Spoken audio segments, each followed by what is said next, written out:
वनराज काव्या ने अपना extra marital affair छुपाने की लाख कोशिश की, लेकिन वो कहते हैं ना कि इश्क मुश्क छुपाए नहीं छुपते।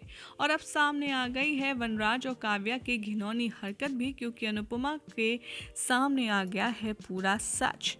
आज रात के एपिसोड में आप देखेंगे कि वनराज सोचेगा कि कैसे अनुपमा को होश में लाया जाए, क्योंकि जो उसने अपनी आंखों से देखा है सब कुछ उसे देखने के बाद अनुपमा हो गई है बेहोश। और देवयानी तभी वहां पर अनुपमा को चेक करने के लिए हॉल से उसके कमरे की तरफ जाएगी और सोचेगी कि काफ़ी देर हो गई, अनुपमा अभी तक बाहर नहीं आई और आखिर ऐसा क्या हुआ है जिसकी वजह से उसे कमरे में इतनी देर लग रही है।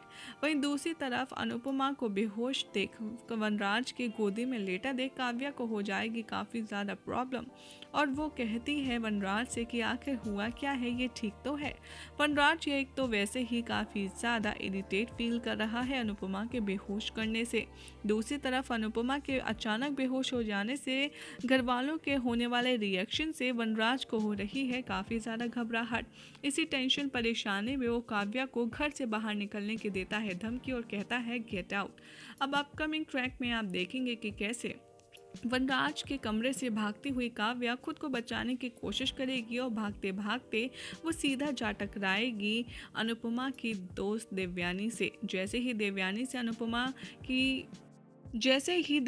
से काव्या टकराएगी, वो बहुत ही ज़्यादा घबराई हुई होगी, जिसे देखकर देवयानी ये पूछेगी कि क्या हुआ काव्या, तुम इतनी परेशान क्यों हो। तो कुछ नहीं का बहाना करके वो वहाँ से भाग जाएगी और आगे टकराएगी मिसेस राखी दवे से। राखी दवे यहाँ पर काव्या की चोरी ऑलमोस्ट पकड़ने ही वाली होंगी, लेकिन उनसे भी नजरें बचाकर काव्या और बाहर की तरफ भागेगी।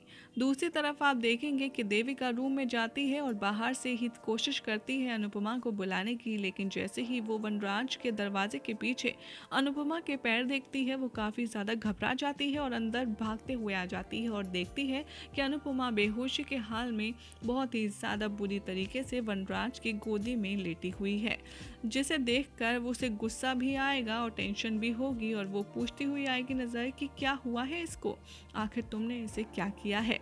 मैंने अभी अभी काव्या को यहाँ से भागता देखा और अब ये बेहोश हो गई है। सच सच बताओ वनराज, आखिर हुआ क्या है। वहाँ पर दूसरी तरफ नंदिनी के सामने टकराएगी काव्या और उसे इस तरीके से हाई पर परेशान होता देख नंदिनी पूछेगी काव्या से सवाल और कहेगी कि आपके चेहरे का रंग क्यों उड़ा हुआ है मासी, आखिर हुआ क्या है बताइए तो। इसी बीच में देविका की जोर से चिल्लाने की आवाज़ आएगी और वो समर बापूजी माँ को घर वालों को बुला लेगी अनुपमा के कमरे में और कहेगी कि आप सब जल्दी आइए, देखिए अनुपमा बेहोश हो गई है। हर कोई बहुत ही ज़्यादा टेंशन परेशानी से भागता हुआ आएगा। दूसरी तरफ काव्या वनराज बहुत ही ज़्यादा टेंशन में आ जाएंगे कि कहीं अनुपमा ने कुछ देख तो नहीं लिया और वो होश में आते ही उनकी पोल तो नहीं खोल देगी। जैसे ही रूम में सब एंटर होते हैं, हर कोई वनराज से सवाल पूछता है कि आखिर इसे क्या हुआ है, कमरे में ऐसा क्या हुआ जिसकी वजह से ये बेहोश हो गई। वनराज सबको एक झूठी स्टोरी बताता है और कहता है कि मैं बाथरूम में था, मैं जैसे ही बाथरूम से बाहर आया मैंने देखा कि अनुपमा बेहोश पड़ी थी, तभी वहाँ पर देवयानी आ गई और उसने चिल्ला चिल्लाकर आप सबको बुला लिया। बस मैं इतना ही जानता हूँ। बहुत सारी बातें होंगी, बहुत सारे डाउट्स होंगे, लेकिन वनराज सबको क्लियर करता जाएगा और फिर डॉक्टर को बुलाया जाएगा। डॉक्टर घर पर आकर अनुपमा को चेक करेगी और बताएगी कि दरअसल इनका बीपी हाई हो गया है, जिसकी वजह से ये बेहोश हो गई हैं। हमें इन्हें 24 आवर मॉनिटर करना पड़ेगा, उसके बाद ही इनकी तबीयत का कुछ पता चल पाएगा।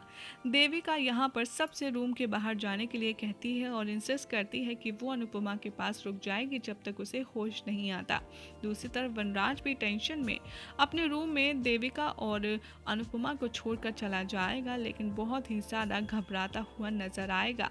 देविका को जैसे ही अनुपमा के लिए कुछ लेने जाना होगा, वो देखेगी और उसके पैरों के नीचे काव्या का इयररिंग आ जाएगा, जिसे वो रिलेट करके ये समझ जाएगी कि ज़रूर इस रूम में अनुपमा ने वनराज और काव्या को एक साथ देखा है और वो समझ जाती है।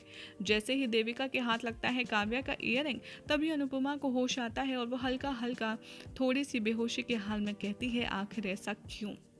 उसके बाद आखिर देखना होगा बेहद दिलचस्प कि जब अनुपमा को होश आएगा तब कैसे वो वनराज के होश उड़ाकर के घर वालों को बताएगी उसका घिनौना सच।